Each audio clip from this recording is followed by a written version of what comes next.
Welcome to That's the Word, wholesome tales for the whole family. I'm Father James Yamauchi. Today's story, The Boss is the Last to Know. Joan stood waiting for the drink she ordered.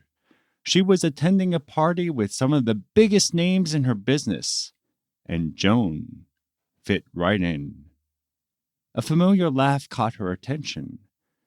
She turned and saw her dear friend conversing with a colleague as he made his way toward Joan. The quintessential professional was respected everywhere he went. Joan grabbed her drink just as he approached her.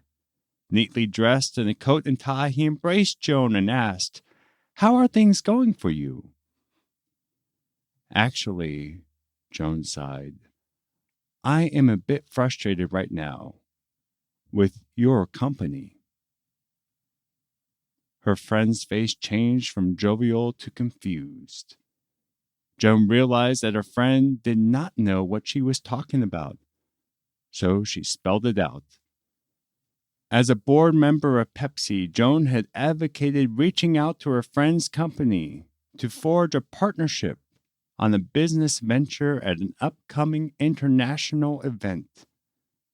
Pepsi had committed to be a major sponsor, and Joan knew that her friend would be just the person to help realize her dream to honor the children of the world. However, she concluded, "I recently learned that your company declined our offer." Joan's friend was startled and quickly responded, "I assure you that I was never consulted." He did understand why his company declined. He explained that his company was already under enormous pressure with a full workload, and there was no time to begin a new project, especially one that would be due in 9 months. Joan understood her friend's predicament and decided not to press the subject further. "I am disappointed that we will not be able to work together on this project," she concluded. Her friend grinned. "Now, Joan, I never said that we would not proceed. After all, it is my company, so it is my decision." His mind was racing. An impossible task, an appealing cause, a daunting deadline. He also knew this would be an opportunity to support one of his upcoming projects. Joan's friend accepted the offer from Pepsi and promised to deliver a proposal. Initially, both Joan and her friend encountered skepticism from their colleagues, but they were not deterred. Joan ensured that the proposal of an indoor water attraction would receive approval and funding from the Pepsi board in a meeting that would last only 10 minutes. The Pepsi Pavilion at the World's Fair in New York had the biggest hit among 140 pavilions over a site of 646 acres. Its water attraction's valuable innovation of a high rider per hour capacity meant that 10 million visitors traveled through a variety of lands and heard what is now likely the most played song in music history.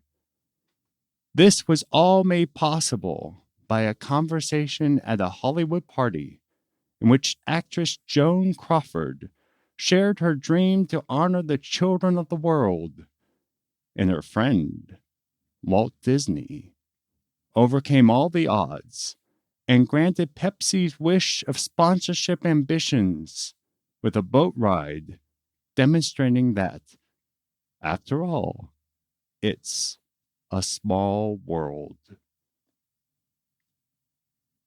And for this week, that's the word. So the New York's World Fair was very good for Walt Disney. It allowed him not only to have this ride, It's a Small World, but there were other rides that he was responsible for and allowed him to develop animatronics even further because now he had money from sponsors.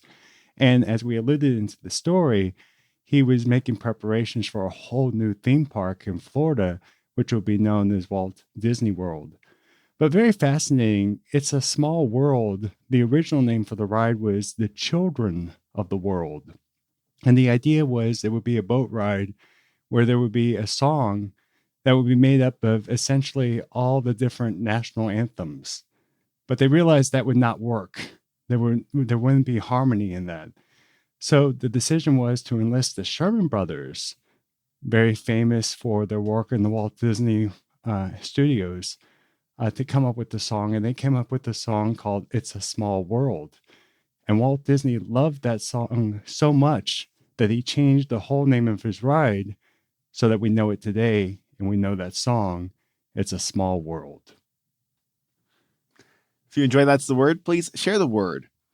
Visit our website, sonsofthunderrock.com, to see the story extras for this story, The Boss is the Last to Know, where you can see pictures of Walt Disney and Joan Crawford on It's a Small World. You can also go to sonsofthunderrock.com for our email and our social links if you want to get in touch with us, send us story ideas, or give us feedback. Thanks for listening, and join us next Wednesday for another wholesome tale for the whole family.